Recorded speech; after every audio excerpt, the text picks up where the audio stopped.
What if the most dangerous weapon a criminal could use wasn't a gun, a knife, or a threat? What if it was your own mind? Throughout history, some of the most notorious criminals didn't control people through physical force alone.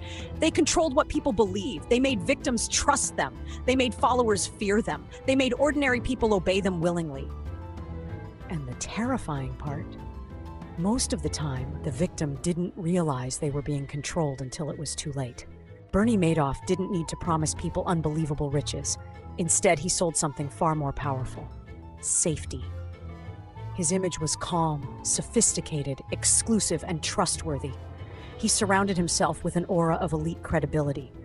People weren't simply thinking, "I'm going to make money." They were thinking, "If someone this respected is doing it, it must be safe."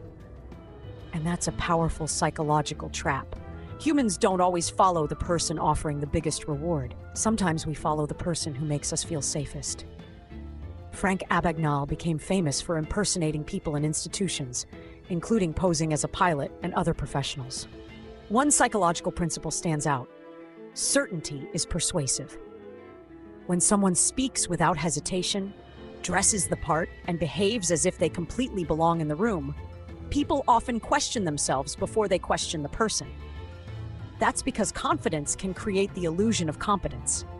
The dangerous lesson isn't act like a criminal. It's this: people can mistake certainty for truth. Sometimes, we follow the person who makes us feel safest. Pablo Escobar understood something terrifying about human behavior. Fear alone creates resistance, but fear combined with dependence can create obedience.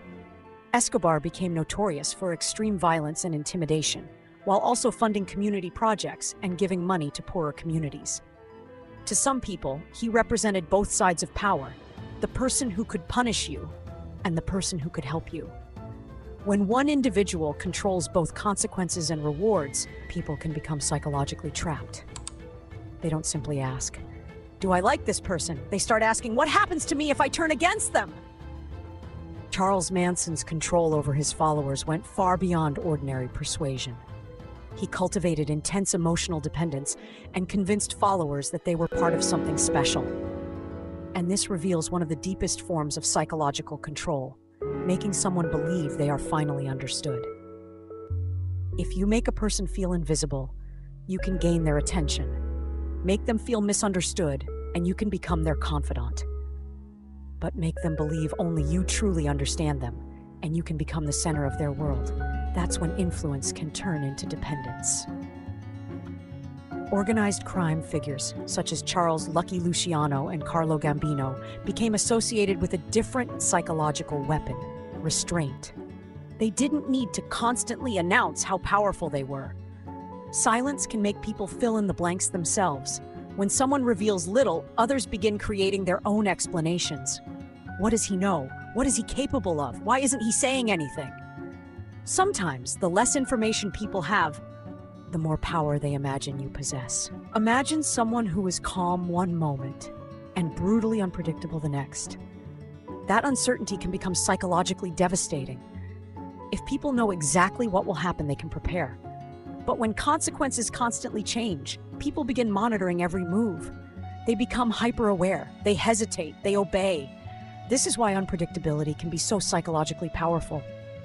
You don't need to punish someone constantly if they are constantly afraid of what might happen next.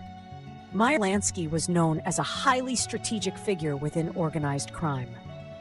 His story illustrates another principle: information is power. The person who knows everything doesn't necessarily need to be the loudest person in the room. If you control who knows what, you can influence what they believe. And what people believe determines the decisions they make. This is why secrecy has always been so valuable in criminal organizations, because sometimes that controlling information is almost the same as controlling people. And then there was Charles Ponzi. His name became permanently associated with the Ponzi scheme. One of the psychological forces behind schemes like this is incredibly simple: fear of missing out. Everyone else is getting rich. If I wait, I'll miss my chance. I have to act now. Once people believe an opportunity is disappearing, they can stop thinking carefully. Urgency replaces analysis. Momentum replaces skepticism. And suddenly, the fear of missing an opportunity becomes stronger than the fear of making a mistake. The real lesson: these criminals used very different tactics, but underneath them was the same fundamental weapon: human psychology.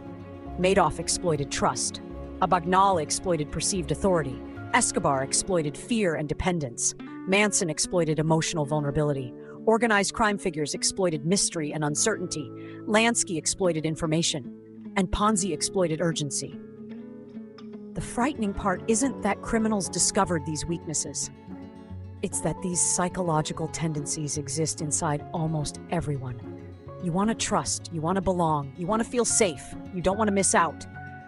You naturally respect confidence, and you fear uncertainty. That doesn't make you weak, it makes you human.